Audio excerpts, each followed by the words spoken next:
Welcome everybody to 2 Minute Warning. My name's Gabe Peraino, and then on the other side here is Jack Stager. We're excited to be back in the studio. We got a lot to talk about, and thank you for everybody for tuning in. So Jack, do you want to take us away? Yeah, let's get right into it. We'll start off with local news. We usually don't talk locally news first, but we're going to try to get into that as we want to support our Bulldogs. Starting off with the Romeo Bulldogs, we got a lot of sports news. In the action here is football just wrapped up. The football team, they finished with a 5-5 record. They made the playoffs, which was nice, as all teams made the playoffs this year. But they started off 2-4 and finished 5-5 as they got to win 2 games in the playoffs and kind of make a nice little run for the title, but eventually fell short to West Bloomfield last weekend by a final score of 52-14 as Donovan Edwards, 4-star running back, committed to Michigan, go blue, had 4 touchdowns on the day, and it was just too much offense to handle for the Bulldogs. It was like men playing against boys, but Bulldogs are looking nice. We got a lot of young talent on the team, so it's going to be good to see what happens in the future here as next season starts up here quickly. And then winter sports, as you know, they were canceled due to COVID protocols, and basketball season is actually starting up here in a couple weeks. First game is January 25th, and we also have wrestling tryouts starting up soon. So if you want to tune in to Gabe and I commentating on the basketball games, just tune in locally to WBRW, and you'll see us tune in and commentate those basketball games. Yeah, and like you said about the football team, I think the whole community was shocked and happy at the same time. They had a good playoff run, but it fell short. But at least it fell short to a team as good as West Bloomfield. Mm-hmm. I'm very proud. I know if you've tuned into the football games through the WBRW station, you could tell we could be a little. We could have some harsh comments. Maybe people might take it, but in the end, I think we're both really happy with how the football team, especially with COVID and everything stopping the season during the middle of the playoff. I think they did a very good job as a team. They really came together and they played like men, and I think they made the community proud. And like you said, we have a bunch of basketball and wrestling are some sports that are coming up. We're going to be covering the basketball games as well, so please tune into those games if you can. And yeah, it's pretty exciting despite COVID protocols and stuff. I think it's going to be an exciting rest of the school year for the Romeo Bulldogs. Yeah, no doubt. We're vaccines rolling out here shortly, so hopefully sports and life as we know it gets back to normal quickly, because it'll be great to have everything back to how it used to be. All right, now that we just finished wrapping up the local side of sports, let's transition into the college side as we move up the rankings. Starting off with college basketball, not many news since our last podcast, and if you haven't checked out our podcast, please go on my website for the podcast. That's anchor.com/jackstager, 2 Minute Warning. So we talked about college basketball last weekend as we described how good Michigan and Michigan State was doing. And if you haven't tuned in, we'll just give a quick little recap right now. Michigan is currently ranked 7th in the AP poll, 5th in the college AP poll for basketball, as Michigan State has had a rough couple weeks here as they drop actually unranked as they started the season, number 4. Michigan plays tonight actually against Wisconsin, so that should be a great matchup. We got the number 7 Michigan, like I just said, against I believe the number 10 Wisconsin. You can correct me if I'm wrong, Gabe, but it should be a good matchup. Basketball season for college we're getting into it. March Madness is coming up here shortly, and boy, am I excited for that. Last year we didn't have it, so it's going to be great to have it back. Yeah, and with both Michigan and Michigan State teams as of late, they've been doing fairly well when we're able to play in March Madness most of the time. So if I believe they said that the whole tournament is being held in Indianapolis. I believe they announced that a week or two ago. So it's coming. It's coming fast, and hopefully nothing prevents that from happening.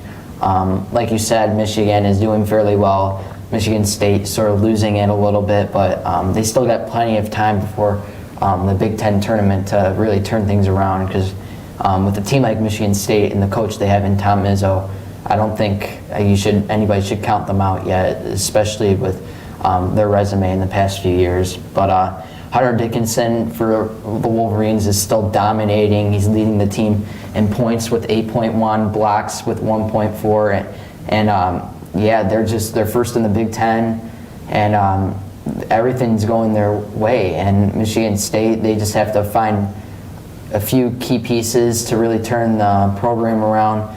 And it's the thing with basketball. You gotta sort of watch, because they play every other night other than football once a week. So they can easily turn things around when they can. Yeah, no doubt. Like you're talking about Hunter Dickinson, he's definitely in the conversation for the best player in college basketball right now. In my opinion, he definitely has to be there because he's the leader in the heart and soul for this Michigan team. I believe he's leading the team with 25 points a game. And the second highest scorer is Isaiah Livers, the power forward, with 18. So Michigan really, what I've seen is the reasons for success can just be I think their bench can contribute really well to that, because they're really deep, and each guy on their team can definitely score a bucket, get some rebounds, and do everything on the floor. And then I also feel like Coach Howard is really just coaching his team to perfection right now. Juwan came in as our head coach last year, so this is his second year, and he's really been starting to fire up this team, and our chemistry is probably the best I've ever seen it's been. So it's getting real good, and I'm super excited for March Madness to come up, like I said earlier. Yeah, and for Michigan State, Aaron Henry, for those of you who don't know, he's an amazing athlete. He's really, I think, leading the Spartans, trying to turn things around.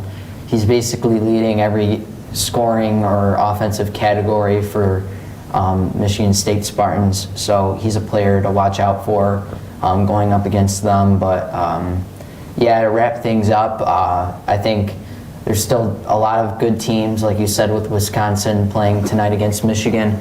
There's Iowa, that you have to watch out for, and Luka Garza, and it's never over in basketball, and it only takes one game to really seal the season for a team just like that. And yeah, and like I've said before, if I were Michigan, I wouldn't get too cocky. The best and most important part of the season is coming up really fast. Yeah, you just got to play together, play as a whole, and focus on the next game. And Coach Howard really has to tell his guys to stay focused, stay locked in, and keep the same mentality that they have keep this whole season, because they've been locked in, and you just want to stay locked in and focus on the tournament in March. Yeah. So now that we're basically wrapped up with that, let's jump in to last night between Alabama and Ohio State for the national championship for college football. And I guess last night was sort of what we all predicted, or most people predicted, unless you're an Ohio State fan. Last night, Devontae Smith proved why he's the Heisman winner and why he's the best player in America. And it was just a total beatdown. Nick Saban grabbed his 7th championship, the 6th one with Alabama, and Ohio State, part of it was being unlucky. Trey Sermon, their rising sort of out of the blue running back, got hurt right at the beginning of the game. It was hard to watch if you're an Ohio State fan. It was just Alabama took control right from the get-go. There was just too much offense for Ohio State's defense. They're getting beat left and right, and Alabama utilized what they had on their team. They had the speed with their wide receivers and running backs, and nobody could stop them with their speed. So that was their passing and running game was based off speed, and maybe teams like Michigan, because we have, I think personally, Michigan has a lot of similar play styles with players. I think we could usually, with Josh Gaddis, I think he, coming from Alabama, ironically, he should take a look at the type of plays that they're running, because they're using speed against their opponents. It's every route that I saw last night on offense for Alabama, it was just using their speed, and they were gone just like that, and Ohio State just couldn't catch up any defensively or offensively. Yeah, I mean, you said it was hard to watch for an Ohio State fan. I'm not an Ohio State fan, so I loved every second of it as we got to see that overrated team get absolutely smacked by the best team in America, because, quite frankly, it was disrespectful to teams like Cincinnati, Florida that didn't get in when they could have easily got in. But, of course, everybody loves Ohio State, and you got to keep Ohio State in for some crazy reason, but when they only played 7 games. But, hey, not bad for an 11-ranked team, right? So, got destroyed by Devontae Smith. He had 11 receptions for 215 yards and 3 touchdowns in the first half. And he eventually sat the second half because, well, he's the best, and why not? Because they're up by so much, because, like I said, Ohio State's overrated, but kind of what everybody expected. Mac Jones had a really nice game. Defense for Alabama. 5 touchdowns for him. Yeah, 5 TDs for Mac Jones. Alabama's just a powerhouse team all around, and there was nothing that Justin Fields and his team could do. But I like Justin Fields. I respect the guy. Hopefully he can have a good NFL career, as he, I assume, will join Trevor Lawrence in the draft class. So it's going to be interesting to see where these guys go with the draft coming forward. Yeah, with just Alabama offensively, I don't see an offense probably that's better than them. I really think that's one of the best offensive groups that we're going to see for a long time. All the players on that team, especially Najee Harris, the running back, and Devontae Smith, they're just built different. They are just robots out there. They are breaking tackles that shouldn't be broken, and they just have so many skills that make them who they are. And like you said, Mac Jones, I said he had 5 touchdowns, 464 yards, and it was just an amazing performance just to watch as a fan.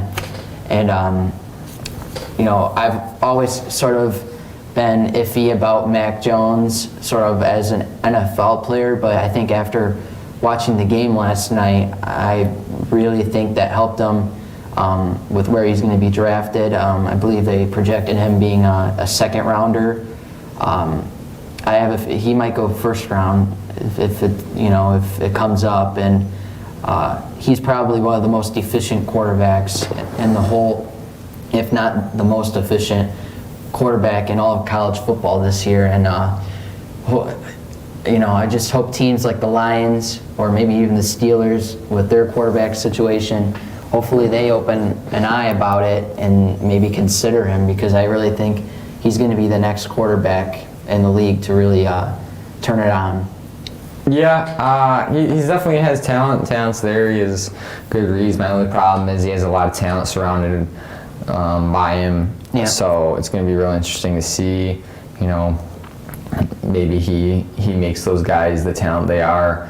But it'll definitely be interesting to see as the pro draft comes up here in April, I believe, and it's just going to be a good draft class. There's a lot of talented guys.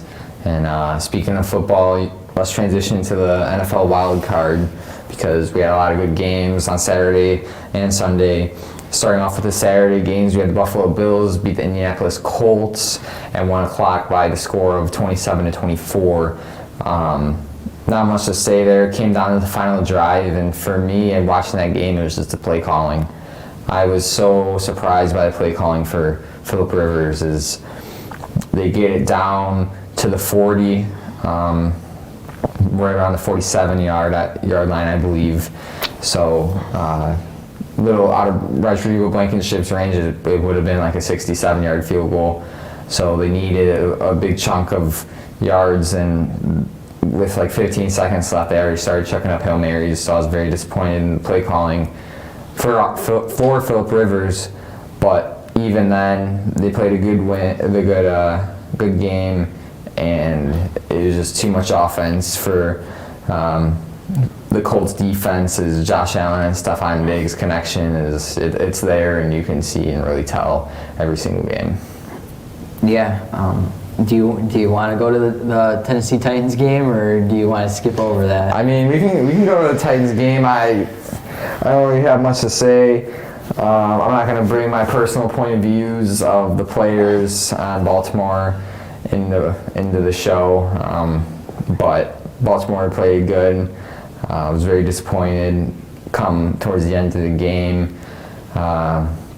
Tennessee was driving, and Ryan Tannehill was looking for Khalif Raymond. Khalif Raymond tripped over Marlon Humphrey, and I don't know. Some would say he tripped, some will say it's pass interference, but it wasn't pass interference. It was a clean. He just tripped and fell, and the ball went into Humphrey's hand. But you go back and look at the tape, and you had A.J. Brown one-on-one coverage with 2 feet of space, streaking on one of Baltimore's corners. I forget his name, but it wasn't one of their good ones.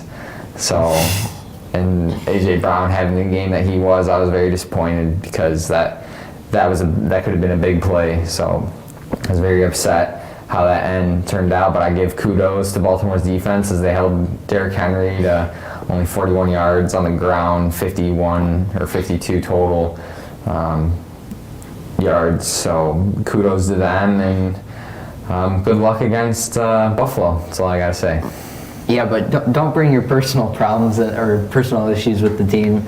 But Lamar Jackson, he had an amazing game. I think he still hasn't thrown for a touchdown. I'm sorry? Still hasn't thrown for a touchdown. Yeah, I mean, I don't think he's more. I think he's more of a running back than a quarterback. I've thought that throughout whenever he became popular with Louisville, but he almost ran for 140 yards on the ground by himself. He had a rushing touchdown, but you got to give it up to the Ravens. They really did lock up Derrick Henry, and I think if you're any team going up against the Titans, that's their main guy. And once you shut down the main guy, then the team is rattled almost. And Tennessee only had 13 points through 4 quarters against that Ravens team. So nothing much I gotta really say other than congrats to Lamar. It was he earned this playoff win. It was his first playoff win in his career. So yeah, nothing much other than that. Yeah, no doubt. It was good to see him get his win. No, not really. It wasn't, but it was good for the city of Baltimore. It was a good win after losing last year. They're having a good season, and like I said, all I can do is say good luck to Josh Allen, because he's a beast right now. Moving on, might as well cover every single wild card game, because it's the NFL playoffs. Who doesn't love the NFL playoffs? We had the Rams and the Seahawks Saturday afternoon. The Rams won that game 30-20. The best cornerback in the league, and I stand by that. Jalen Ramsey shut down DK Metcalf. And DK Metcalf's touchdown was actually not on Jalen Ramsey, so don't come at me and say, oh, well, it was on Jalen Ramsey, he scored. No, it was on one of their scrub secondary corners. So I can tell you're happy today, Jack. the Rams won that one 30-20, but any comments, Gabe? No, other than it was surprising. I thought Seattle was really actually going to win a playoff game this year, but I guess not. I mean, nothing's going right for us anymore. So, then you got the Titans losing, and hey, come on. But wait till we get to that Bucs game. Anyway, at least they won. But anyway, the Rams, I think they came out with a game plan. They got a very good defense, which shut down Russell Wilson, I think. Akers, our running back, he had a pretty good game. I believe he had a touchdown himself. But, I think it was just what came down to was defensive strategy for the Rams, and they took advantage of what they were given, and they came out with the victory. Yeah, no doubt. They played great defense, arguably having the best defense in the league. So it was good to see that defense play good against an outstanding quarterback like Russell Wilson. Feel bad for Russell Wilson. He had such a great start. Just like Derrick Henry, right? Hey, come on now, come on. He had such a great start of the season, and it was in the MVP conversation, and he just kind of fell off, and disappointing. You're like spinning facts about the Titans right now. Same exact thing as the Titans. Why are you coming at the Titans, okay? Don't bring this into a debate conversation. No, it's not a debate. It's just partiality for fans. Just wait till your boy plays. The 4-year-old that can barely bring his arm over his shoulder. Who? Drew Brees? Drew Brees. He'll still find a way to score. Alvin Kamara. Okay. But anyways, let's transition into this Bucs game versus Washington. I don't think I've ever wanted a fourth-string quarterback to win more in my life than I did on Sunday. Well, he lost. Tyler Heineke, fourth-string quarterback. He played in Week 16 as well. I love this kid. He can run really, really well. He's almost like Lamar Jackson, running back. However, he's not a running back because he threw for 306 yards and a passing touchdown and 1 interception. He also had a rushing touchdown on 6 rushes for 46 yards. But they fell short to the Tampa Bay Bucs, 31-23. 7-9 Washington football team, only lost by 8 points. So it was very, very interesting. And all in all, it was a good game. It came down to the fourth quarter, like many of the games did this weekend. So it was very, very interesting to see. Yeah, I mean, I gotta give it up to the kid. I don't think a lot of people expected him to actually compete. He played with heart, and I give him 100% of my respect for it. But I think it just comes down to experience, and the kid didn't have experience. And he had a good run game, but it obviously wasn't enough, or quite anything that Washington did that night was not enough. And Tom Brady, being the best there is, the best there was, and the best there ever will be type player. Of course, wins another playoff game. He's somewhere in the 40s now for playoff wins, which is another record of his. With his 60 different receivers. But he's like a 20-year-old quarterback. So listen to yourself. again, but going up against the Drew Brees next week, it's going to be a different type of team. I think it's going to come down to the wire. Just looking ahead at that game, with two 40-year-old quarterbacks going at it. Likely, say it's going to be played on History Channel. Okay. But likely being Drew Brees' last playoff run, I'm crying. But Tom Brady, he lost twice this year to the Saints. I'm sorry, I made that. But he lost twice, and I think he's looking for redemption like he always does. Just proving the haters wrong. Wow, you're really turning this into a comedy show. Yeah, Gabe, speaking of the Saints game, the Saints actually won 21-9, and that was actually streamed on the Nickelodeon channel as well as Fox and CBS. So it was very interesting to see the Saints get the win, as many predicted that they would, and they eventually did.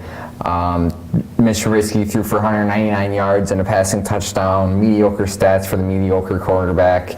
And then Drew Brees threw for 265 yards with 2 touchdowns, as Alvin Kamara had 1 touchdown for 99 yards.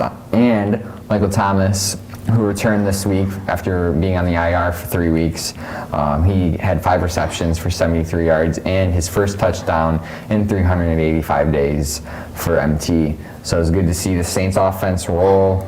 Not much to talk about on the Chicago side. They're kind of all over the place. They're a mess of a team, but better than the Lions. So Yeah, it should be a rule in the studio here to not bring up the Lions when we talk about playoffs because they don't know anything about it. But anyway, let's go. You were talking about the Saints game and the Bears. We're definitely going to see a QB come out for the Bears in the draft this year because their management said even before the playoffs started, if they don't see a playoff run out of the team, then they're getting rid of Mitchell Trubisky. So I already know what's coming after that mediocre game this past weekend. I don't think the Saints really had a challenge at all this whole game. The Bears, I don't think, have any standout players that could really lead a team. I'm honestly surprised they got in the playoffs. It was just their lucky start that sort of landed them in the playoffs. But, like I said, with the Washington football team and the Buccaneers, it's going to be a completely different team for the Saints next week. It's going to be I can't even talk. It's going to be a much tougher situation for them to get by, but with returners and people on their offense and defense, they got a good chance as well, just as much as any other team left in the playoffs. Yeah, no doubt. Not much news on the Saints as they obviously steamrolled the Bears. So moving on to the next game, it was actually the game that many people were anticipating to see. The Cleveland Browns and the Pittsburgh Steelers, probably the most overrated team in NFL history. The Browns got up to a 28-0 lead in the first quarter against the overrated Steelers, and they eventually won that game, obviously, 48-37. The TikTok star Juju Smith-Schuster had 5 receptions, I believe. He had a solid game in the air for like 157 receiving yards and 1 touchdown. So he actually put up pretty good numbers after turning into a professional dancer. Just jokes, by the way. But he dances every Sunday. Not much there. Baker Mayfield has proven why he was the Heisman, and he's actually showing the city of Cleveland some good stats after some mediocre past couple of years. But he's been doing really good, and it's really good to see him playing well, playing like a QB1, as he threw for 263 passing yards and 3 passing touchdowns. But for me, the Browns really won this game because of their defense. They forced Big Ben into 4 picks. So really good game for the Browns, and hopefully they can take this momentum and go get blown out by 20 points to the Chiefs. Yeah, it was 28-0 at the end of the first quarter in favor of Cleveland. And personally, I don't think, maybe with the exception of, I don't know if you remember, Jack, a few years ago, the Patriots and the Falcons in the Super Bowl, but with the exception of that Patriots team, I don't think there's any team that would want to come back being down 28-0 in that type of playoff situation. Big Ben was just a big disaster, 4 interceptions, like you said. It's time for him to go. He needs to go along with a few other quarterbacks in the league that are still in the playoffs, and I think it's time for him to go. They got a lot to think about in the offseason for Pittsburgh because they have Juju as a free agent in the offseason, and they need to think about that and what they're willing to offer, or if they can get a new quarterback and try to rebuild this team. And me personally, I mean, I don't hate the Steelers and I don't love them, but if I were them, I would call Big Ben on the phone and say, hey, thank you for your service, but it's time for you to go. And they need to move on. And Cleveland, they were just out looking for their first win since the 90s, and I'm proud of them. I'm happy for the city, but they got a really tough challenge in Patrick Mahomes and the Kansas City Chiefs, and I don't really think they stand a chance. Yeah, I put it that correctly. They don't have a chance at all. It's not going to be good. I think nobody has a chance against the Chiefs besides the Packers. So other than that, unless you're the Packers, you're not beating the Chiefs. Yeah, well said. I don't know. It's just the. What, you think Tom Brady can No, I didn't say that. make But a run? no, I'm just saying Jog. Chiefs are. I'm sorry. I said jog. Okay. Because he can't run anymore. He's too old. Okay. Well, look at the guy he's playing. He got half his body's broken, and he still ended up playing. He's like Yeah, he's a beast. He's like Matthew Stafford, number 2 out there. But as I was saying, the Chiefs are like, they're so unstoppable that there might not be anybody that could go with them and maybe compete with them. They're just too good of a team. Patrick Mahomes is one of a kind. I don't think there's a team that's going to stop them. I think I'm going to go with them to go all the way to the Super Bowl. It's just another waiting disaster, accident waiting to happen. Yeah, I don't know. It's definitely going to be interesting to see. I don't know if I think anybody cannot beat the Chiefs, because I think it's a possibility, but It's a small one. it's a small chance. You need the Chiefs to have the first half that they did against the Dolphins, and they eventually came back and won that game. But still, you need them to go down on you by at least 2 scores. Then you just got to capitalize and play smart. Yeah, well said. This next week of the playoffs is going to be, I think, more exciting than it was this past week, because I think for half the games that were played this past weekend, I think we knew who the winner was before the first snap even went. I think it's going to be a lot of the games, a few of the games are going to be up in the air. But, with a game like Cleveland and Kansas City, I think it's going to be one-sided, just like it was last night with Ohio State and Alabama. Yeah, no doubt. All right, let's transition to our last topic before we get into predictions, which is NBA basketball.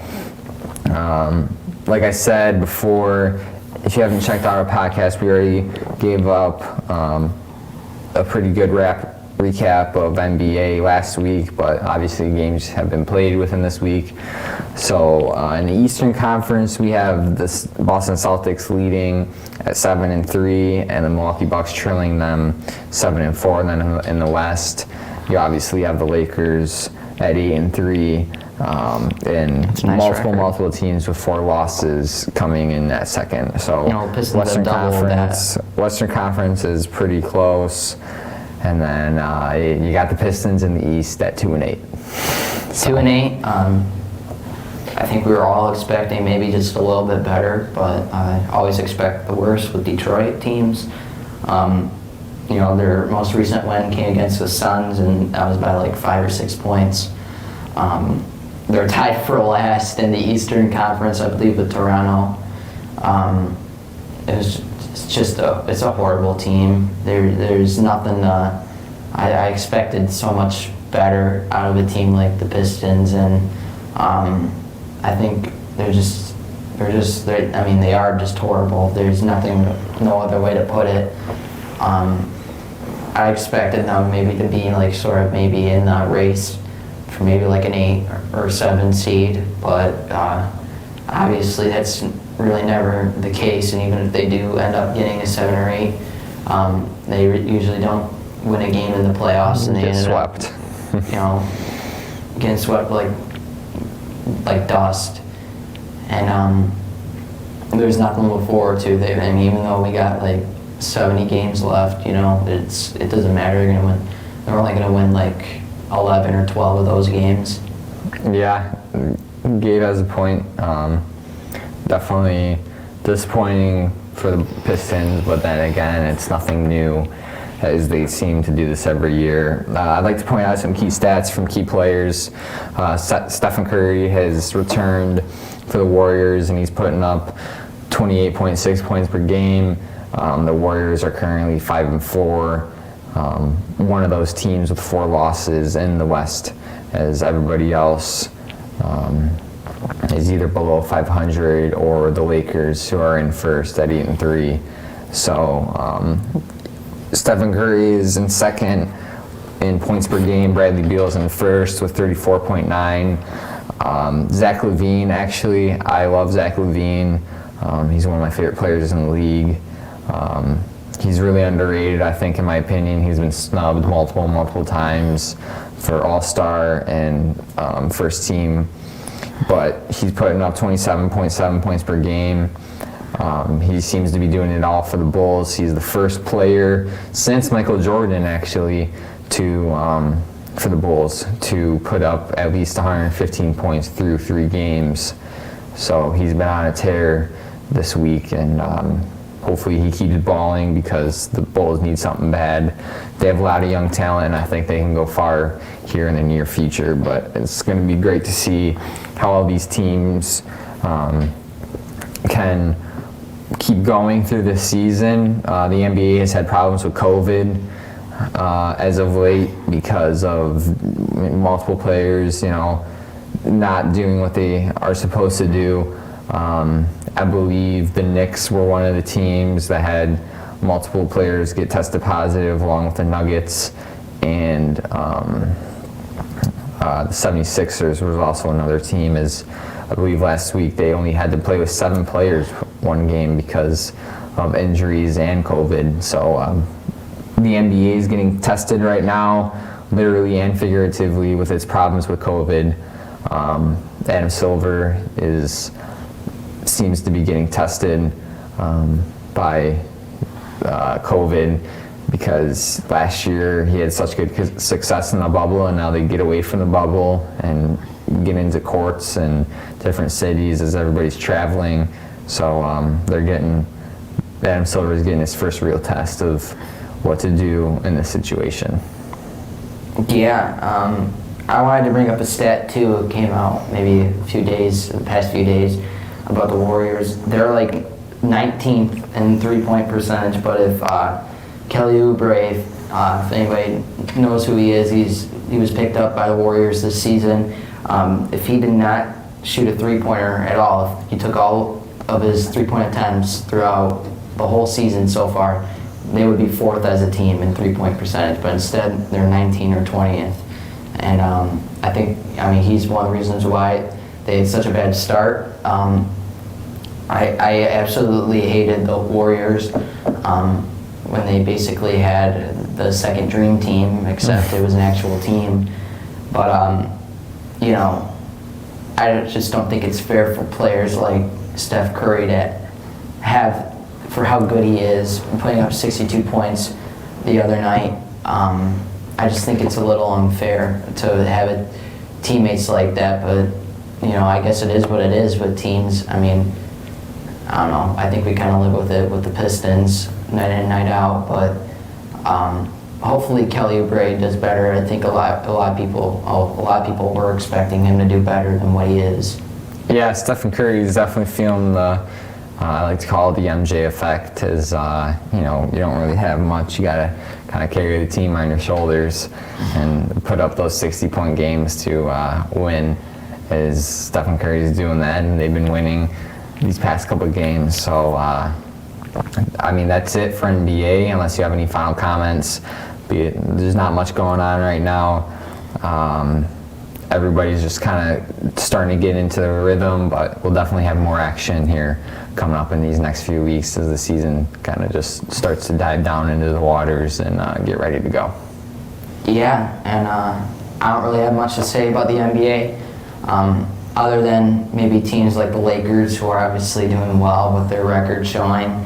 The Clippers are doing great. They got sort of everybody coming back together, and they're sort of starting to turn things around and trying to forget about what happened in the bubble, because it was horrible for them in the bubble. I don't think anybody saw it coming, what happened to them.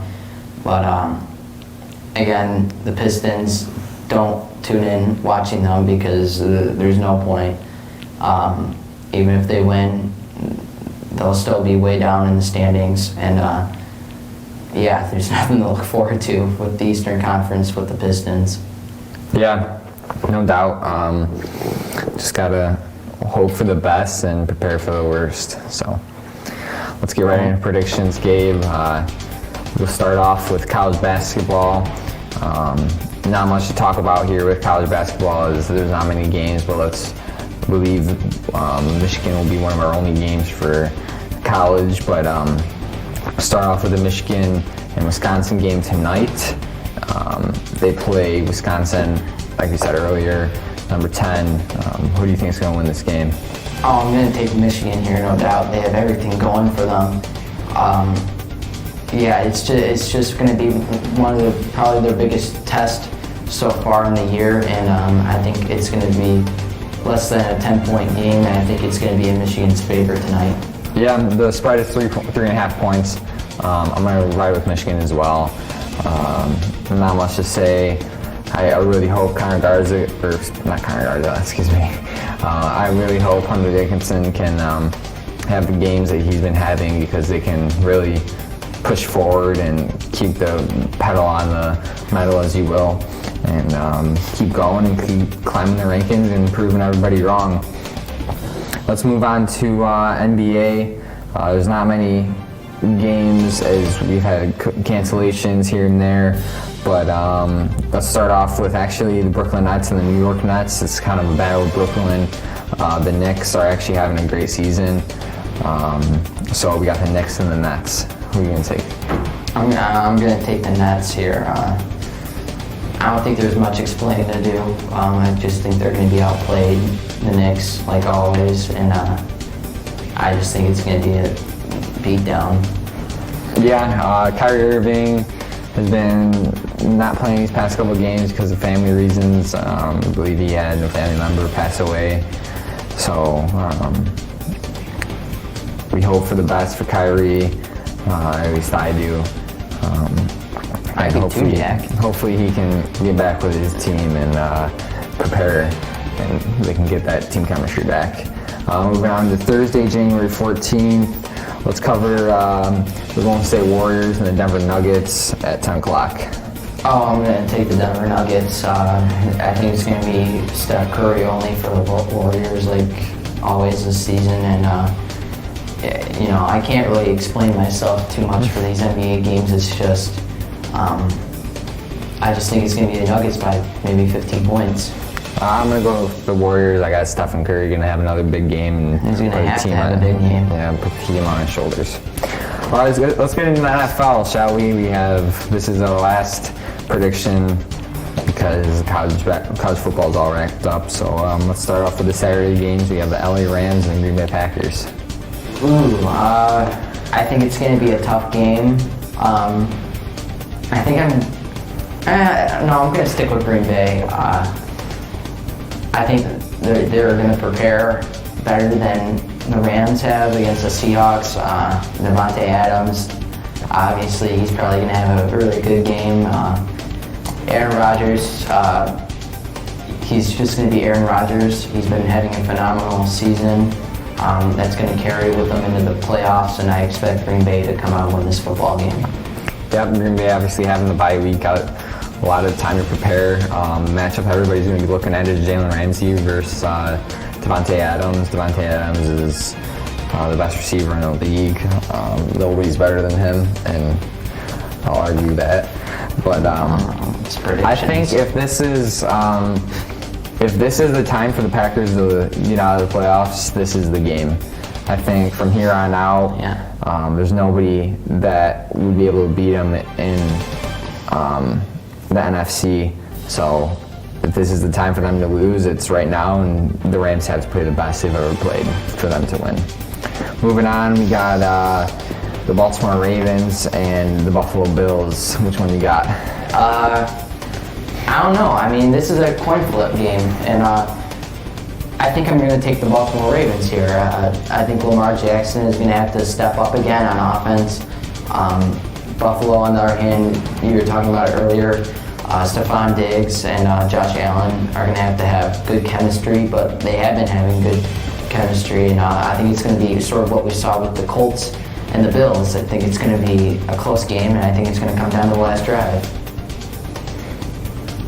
That's a solid prediction. I'm going with the Bills. I got the Bills by 15. For the Ravens, when you don't even have a quarterback on your team, it's hard. as it seems like they have to play with 2 running backs. But no, I'm just kidding. Yeah, I still got the Bills though, and I'll I'll stand by the prediction, Bills by 15. I just personally don't think that the Ravens have enough. I think Lamar Jackson has you thought the Titans had enough. I just think Lamar Jackson has to develop more as a player, maybe get that passing game worked on, but I got the Bills by 15. How does it feel that he ran for more yards than Derrick Henry? We don't want to get into this conversation. It's predictions, come on. Yeah, but now you want to argue for Devontae Adams. It's true though, it's factual. Well, I'm factual too. Moving on to Sunday's game, we have the Cleveland Browns and the Kansas City Chiefs. Kansas City.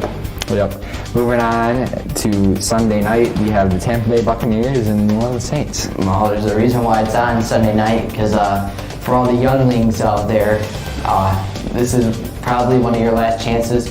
Maybe with the possible exception of Tom Brady, who hasn't announced if he's going to continue his football career after this season, but this is probably going to be Drew Brees' last game. I'm going to call it right now. I think it's going to be revenge season for Tom Brady, or should I say postseason, due to the fact that he lost twice to the Saints during the regular season. But playoffs is a different feeling. It's a different mood. It's a different quote-unquote atmosphere with this season. And I think the Buccaneers, are going to have a good chance because of Tom Brady and his playoff experience.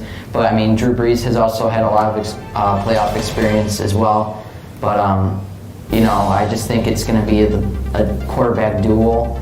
I don't think neither team has really a great defense in my opinion. But I think I'm going to go with Tom Brady and the Buccaneers here by maybe a touchdown or 10 points. You tell me that you don't think the Saints have a good defense. Well, I mean, I don't know.